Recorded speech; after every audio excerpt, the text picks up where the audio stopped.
Hi friends, my name is Abbas Tukiwala. In this video, I explain CSS Flex properties. तो इस video में हम देखेंगे कि किस तरह से हम फ्लेक्स प्रॉपर्टी यूज़ करके वेब डिज़ाइन कर सकते हैं। यानी अगर आपको वेब का लेआउट वेब पेज का लेआउट डिज़ाइन करना है तो फ्लेक्स प्रॉपर्टी जनरली ज़्यादातर यूज़ होती है। तो पहला है फ्लेक्स प्रॉपर्टी इन CSS में कि फ्लेक्स प्रॉपर्टी किसके लिए यूज़ होती है कि अगर आपको फ्लेक्सिबल आइटम्स रखनी है और सभी आइटम को फ्लेक्सिबल लेंथ स्पेसिफाई करनी है तो आप फ्लेक्स प्रॉपर्टी यूज़ कर सकते हो। उसकी सिंटैक्स है, उसमें आप तीन चीज़ स्पेसिफाई कर सकते हो, फ्लैश ग्रो, फ्लैश श्रिंक और फ्लैश बेसिक्स।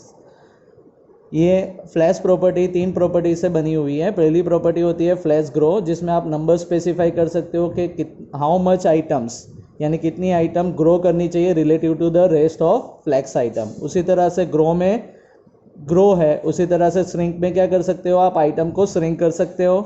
और फेस बेसिस में आप लेंथ का स्पेसिफाई कर सकते हो आइटम की। ये प्रॉपर्टी की डिटेल आपको आगे इस वीडियो में मिलेगी। अब फ्लैश कंटेनर प्रॉपर्टी में इतनी सारी प्रॉपर्टी आती है, जैसे कि फ्लैश डायरेक्शन है, फ्लैश व्रैप है, फ्लैश फ्लो है, जस्टिफाई कंटेंट कर सकते हो आप, अलाइन आइटम्स, अलाइन कंटेंट और ऑर्डर स्पेसिफाई कर सकते हो। तो पहली प्रॉपर्टी है उसकी फ्लैश डायरेक्शन।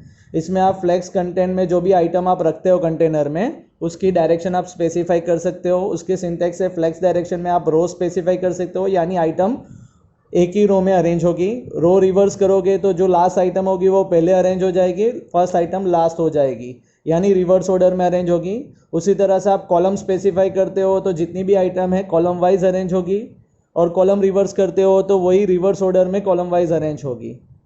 उसके बाद है फ्लेक्स व्रैप प्रॉपर्टी। अगर आपका कंटेनर की साइज़ आपकी लिमिटेड है और आपने जितनी आइटम्स रखी है वो कंटेनर में फिट नहीं हो रही है तो आप उसको व्रैप करवा सकते हो। उसमें आप व्रैप और नो व्रैप स्पेसिफाई कर सकते हो और व्रैप रिवर्स भी कर सकते हो, यानी जैसे कॉलम रिवर्स और रो रिवर्स होती है उसी तरह से व्रैप भी रिवर्स हो जाएगी। अगर आपने 5 आइटम रखी है और कंटेनर की साइज़ आपने कम कर दी तो वो आइटम ऑटोमेटिकली क्या हो जाएगी, अगर फिट नहीं होगी एक ही रो में तो वो ऑटोमेटिक क्या हो जाएगी, सेकंड रो में आ जाएगी, या आपने कॉलम डायरेक्शन दी होगी तो वो सेकंड कॉलम में आ जाएगी।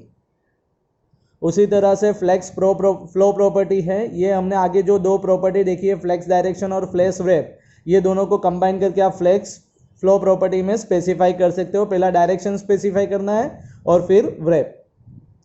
उसके बाद जस्टिफाई कंटेंट प्रॉपर्टी है। जस्टिफाई कंटेंट प्रॉपर्टी में आप फ्लेक्स आइटम की हॉरिजॉन्टल अलाइनमेंट स्पेसिफाई कर सकते हो, जिसमें आप फ्लेक्स स्टार्ट रखोगे तो स्टार्टिंग से आएगा, फ्लेक्स एंड रखोगे तो आइटम एंडिंग में आएगी, यानी राइट साइड अलाइनमेंट हो जाएगा। सेंटर करोगे तो सेंटर अलाइनमेंट होगा। स्पेस बिटवीन करोगे तो आइटम के बीच में क्या आएगा, स्पेस आएगा। अगर स्पेस अराउंड करते हो तो आइटम के बीच में भी स्पेस आएगा, बिफोर और आफ्टर भी स्पेस आएगा, और इवेंचुअली करते हो तो इवेंचुअली स्पेसिंग आएगी। उसके बाद अलाइन आइटम प्रॉपर्टी है, जिससे हम फ्लेक्स आइटम की जो अलाइनमेंट है, वर्टिकल अलाइनमेंट, उसको सेट कर सकते हैं। स्ट्रेच करोगे तो जो वर्टिकल जितनी हाइट होगी उसको कवर कर देगी, सेंटर करोगे तो वो सेंटर में आएगी। उसी तरह से फ्लैश स्टार्ट यानी टॉप, फ्लैश एंड लिखोगे तो बॉटम में आएगी, और बेस लाइन में रखोगे तो बेस लाइन में आएगी अलाइनमेंट प्रॉपर्टी। तो ये सबका एग्जाम्पल आपको यही वीडियो में आगे मिलेगा।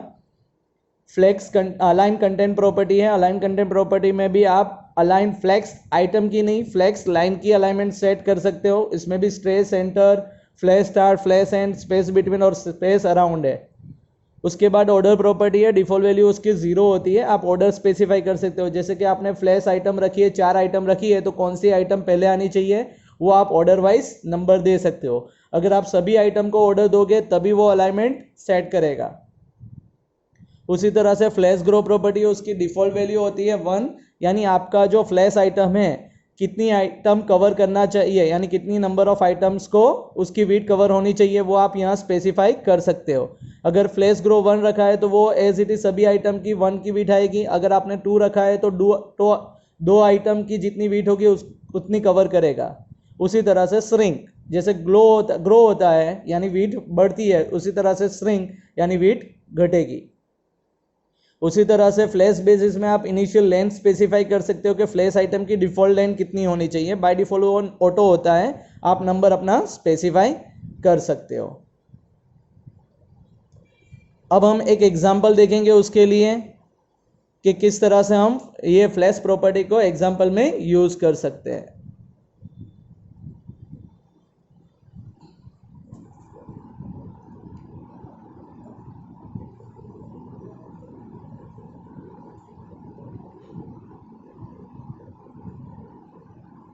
तो उसके लिए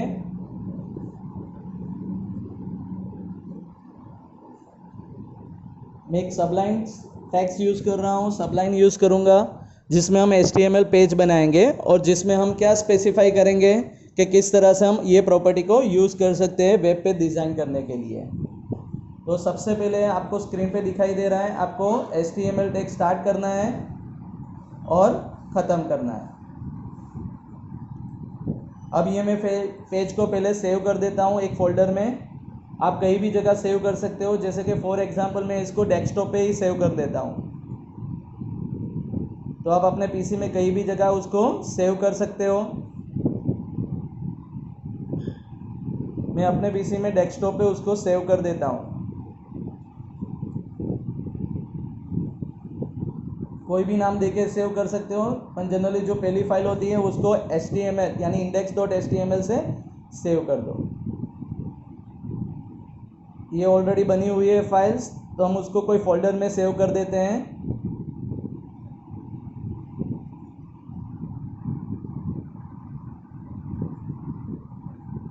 एक नया फोल्डर बना देता हूँ मैं यहाँ demo2 करके, और यही फोल्डर में ये फाइल को सेव कर देता हूँ।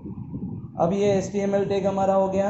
उसके बाद हेडिंग टैग लगाते हैं, हेड टैग स्पेसिफाई करते हैं जिसमें हम टाइटल स्पेसिफाई कर सकते हैं। टाइटल में हम स्पेसिफाई करते हैं कि हम डेमोस्ट्रेट कर रहे हैं फ्लेक्स प्रॉपर्टी को। ये हेड सेक्शन ख़त्म हो गया। उसके बाद बॉडी सेक्शन,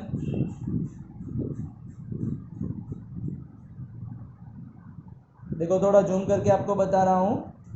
बॉडी सेक्शन में सबसे पहले आपको 3 कंटेनर बनाने हैं, जैसे कि div, उसका मैं आईडी दे देता हूँ। पहला कंटेनर जो होगा हमारा वो हेडर पार्ट होगा। फिर इसी तरह से हम 2 और कंटेनर बनाएंगे, दूसरा जो पार्ट होगा वो बॉडी पार्ट होगा और तीसरा होगा फुटर पार्ट। इस तरह से आपको 3 div बनाने हैं। अब हेडर पार्ट में जो हमारा ऊपर हेडर पार्ट है उसके अंदर हम CSS को स्पेसिफाई करेंगे, इसलिए स्टाइल टैग ले रहे हैं। अब उसमें सबसे पहले हम बॉडी को, जो बॉडी टैग है उसको हम क्या देंगे, CSS असाइन करेंगे, जिसमें हम डिस्प्ले फ्लेक्स प्रॉपर्टी असाइन करेंगे। और फ्लेक्स प्रॉपर्टी की वैल्यूज़ होती है, सबसे पहले ग्रो भी 1 रखेंगे, श्रिंक वो भी 1 रखेंगे, और बेसिस क्या रखेंगे, हम ऑटो रखेंगे, यानी जो डिफ़ॉल्ट लेंथ होगी वो ऑटो हो जाएगी। अब इधर फ्लैक्स डायरेक्शन आप स्पेसिफाई कर दो कि फ्लैक्स डायरेक्शन आपको क्या रखना है। जो भी पार्ट है हेडर, बॉडी और फुटर, ये तीनों 3 कंटेनर है वो रो वाइज अरेंज होने चाहिए, यानी कॉलम वाइज अरेंज होने चाहिए एक ही कॉलम में, यानी उसकी प्रॉपर्टी हम दे देते हैं कॉलम। अब दूसरी CSS हम असाइन करते हैं किसको, ये पहले div को, उसका आईडी है हेडर। अगर आपने आईडी दिया है तो हैश करके आपको वो आईडी का नाम लिखना है जिसमें आप प्रॉपर्टी असाइन कर सकते हो। इसमें भी हम स्पेसिफाई करेंगे डिस्प्ले फ्लेक्स, क्योंकि हम उसमें भी जो कंटेंट रखेंगे वो फ्लेक्स में होगा। अब उसका बैकग्राउंड कलर दे देते हैं दिखने के लिए, उसको येलो कलर दे देते हैं, ब्लू कलर दे देते हैं, यानी हमने उसको बैकग्राउंड कलर दे दिया। उसकी वीट हम स्पेसिफाई करते हैं 100%, वो स्क्रीन की जो वीट होगी उसको ऑक्यूपाई करेगी, यानी वीट स्पेसिफाई कर देते हैं। और हाइट हम रहते हैं 20%, यानी जो हेडर पार्ट होगा वो 20%, फुटर बार भी 20%, और जो बॉडी पार्ट होगा वो 60% स्क्रीन को कवर करेगा। तो इस तरह से मैंने यहाँ स्पेसिफाई कर दिया है। अब इसी तरह से मैं 3 और स्टाइल दे देता हूँ, 2 और, एक बॉडी को दे देता हूँ। जो बॉडी आईडी हमने बनाया है div का उसको हम स्पेसिफाई करते हैं, उसमें भी फ्लेक्स डायरेक्शन यानी डिस्प्ले फ्लेक्स कर देते हैं, वीट हाइट, लेकिन हाइट हम रखते हैं 60%। और तीसरा पार्ट है फुटर पार्ट, जिसकी भी हाइट सेम रखेंगे। कलर चेंज कर देते हैं, बॉडी पार्ट का कलर कर देते हैं येलो, ब्लू, ऊपर हमने ब्लू रखा है, इधर वाइट रख देते हैं बीच वाला, और नीचे ग्रीन। ये 3 और 3 पार्ट आ गए। अगर हमें कुछ लिखना हो तो आप ड्यू में स्पेसिफाई कर सकते हो।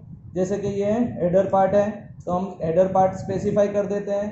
ये बॉडी पार्ट है, इसको हम बॉडी पार्ट स्पेसिफाई कर देते हैं। और इधर फुटर पार्ट है तो उसमें लिख लेते हैं फुटर पार्ट है।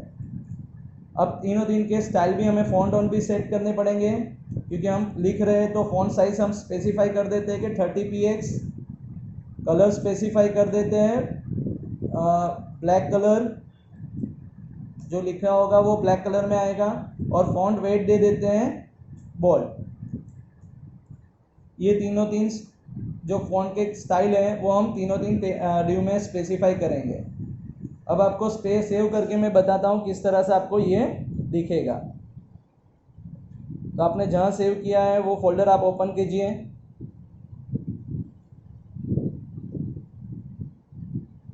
ई ड्राइव, डेमो 2, और ये फाइल को आप राइट क्लिक करके ओपन कर सकते हो फायरफॉक्स में।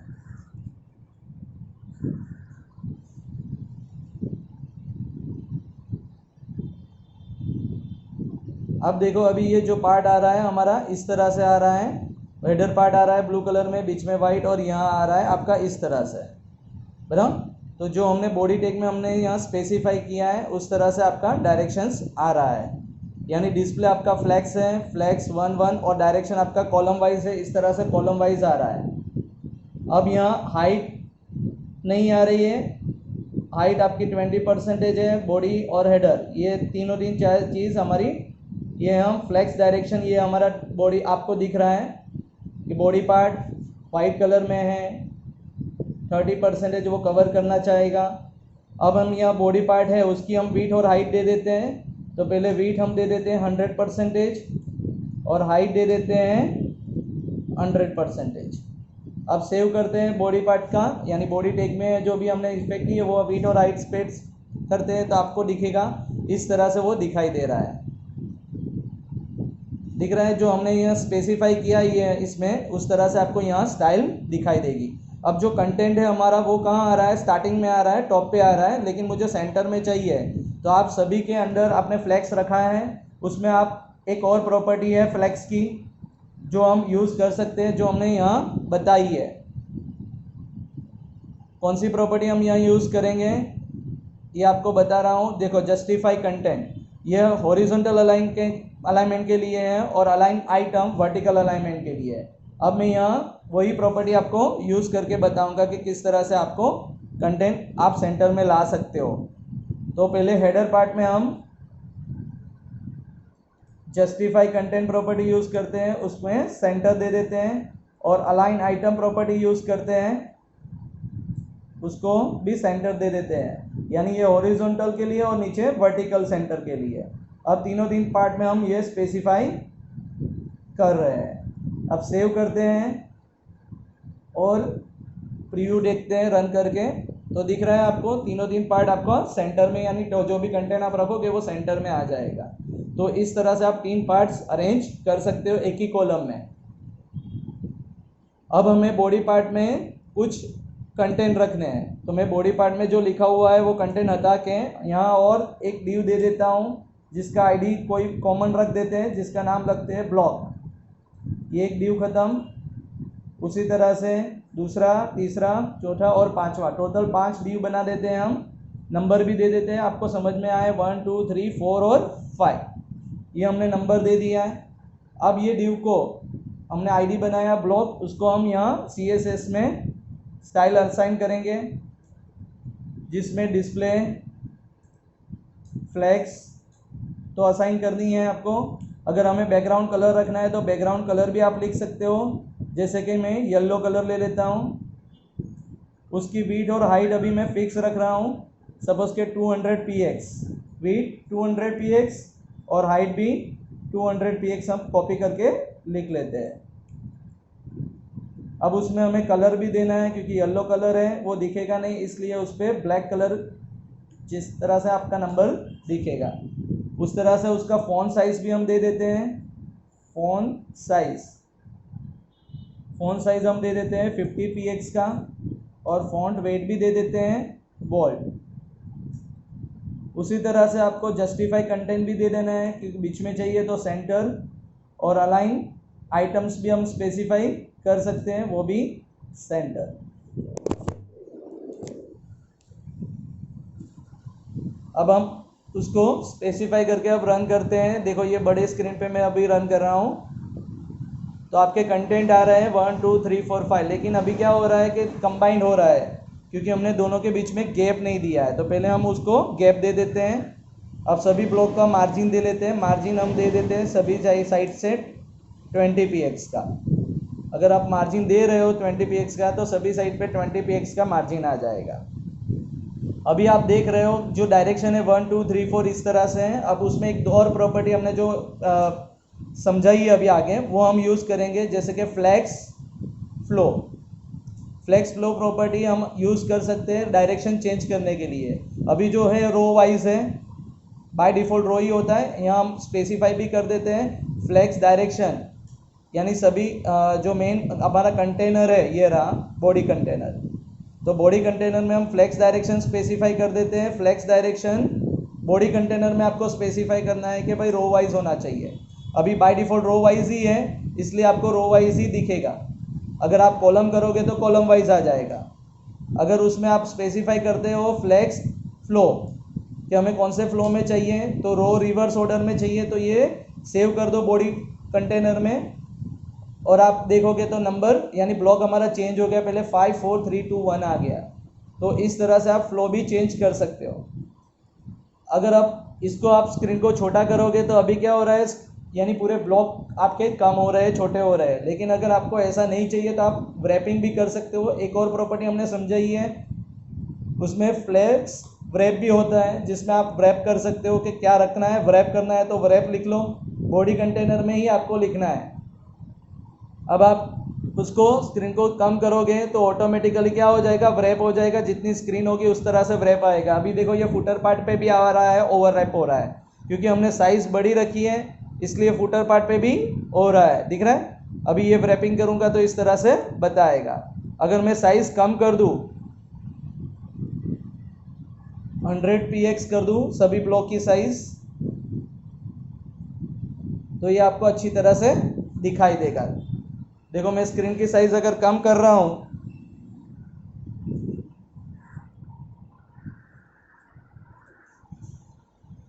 तो आपको रैपिंग दिख रहा है। तो समझ में आया। इस तरह से आप क्या कर सकते हो, कंटेंट को रैप कर सकते हो। एक और प्रॉपर्टी यहाँ बाकी है, वो हम अभी देख लेते हैं। जैसे हमने फ्लो ग्रो और फ्लो श्रिंक लिखा था, अब फ्लो ग्रो किस तरह से यूज़ होगा, तो आप यही ब्लॉक को तीसरे वाले ब्लॉक को अगर ग्रो करना चाहते हो तो यहाँ आप अपनी खुद की इनलाइन स्टाइल दे सकते हो। एक ही ब्लॉक को करना है, इसलिए मैं इनलाइन स्टाइल का यूज़ कर रहा हूँ फ्लेक्स ग्रो करने के लिए। उसमें मुझे स्पेसिफाई करना है कि कितनी ब्लॉक को कवर करना है, तो 3 ब्लॉक को कवर करना है, तो मैं 3 ब्लॉक स्पेसिफाई कर देता हूँ तीसरे ब्लॉक में। अब आप उसको बड़ा करोगे और रिफ्रेश करके देखोगे तो जो थर्ड वाला जो ब्लॉक है हमारा, वो 3 ब्लॉक की जितनी साइज़ कवर करेगा। आपको यहाँ ज़्यादा दिख रहा है क्योंकि वो पूरी स्क्रीन को कवर करेगा, इसलिए। अगर उसको कम करोगे तो इस तरह से आपको दिखेगा थर्ड वाला ब्लॉक। तो इस तरह से आप चेंज कर सकते हो। अगर आपको 2 ब्लॉक को कवर करना है तो 2 ब्लॉक को कवर करेगा वो। अभी आपको स्क्रीन दिख रही है इसलिए वो बड़ा कवर करेगा, बाकी आप स्पेसिफाई कर सकते हो। आई होप ये वीडियो आपको समझ में आ गया होगा। इस तरह से आप अपना पेज का हेडर पार्ट, फुटर पार्ट और कंटेंट पार्ट बना सकते हो। इस तरह से यूज़ करके फ्लेक्स कंटेनर का यूज़ करके कर सकते हो। ओके, अब हम नेक्स्ट पार्ट में हम देखेंगे कि किस तरह से फ्लेक्स कंटेनर हम रिस्पॉन्सिबल बना सकते हैं। रिस्पॉन्सिबल का मतलब क्या है कि अगर स्क्रीन बड़ी हो छोटी हो। अभी क्या हो रहा है कि अगर स्क्रीन छोटी है वो करते हैं तो कंटेंट ओवरलैप हो रहे हैं। अगर यही प्रॉब्लम हो रहा है तो आप उसको रिस्पॉन्सिव बना के सॉल्व कर सकते हो। हमारे नेक्स्ट वीडियो में आपको इसका एक डेमोस्ट्रेट करके बताऊंगा कि किस तरह से आप फ्लेक्स प्रॉपर्टी को यूज़ करके उसको मीडिया लाइब्रेरी यूज़ करके रिस्पॉन्सिव बना सकते हो, यानी कोई भी स्क्रीन पे आपका व्यू अच्छी तरह से दिखेगा। आई होप आपको ये समझ में आ गया होगा। अगर आपको कोई और इन्फॉर्मेशन चाहिए तो आप हमें कमेंट कर सकते हैं और चैनल को सब्सक्राइब करिए, लाइक कीजिए और आपके सभी फ्रेंड्स को शेयर कीजिए। ये आपके लिए भी यूज़फुल है। आप घर बैठे अपनी खुद की वेबसाइट बना सकते हैं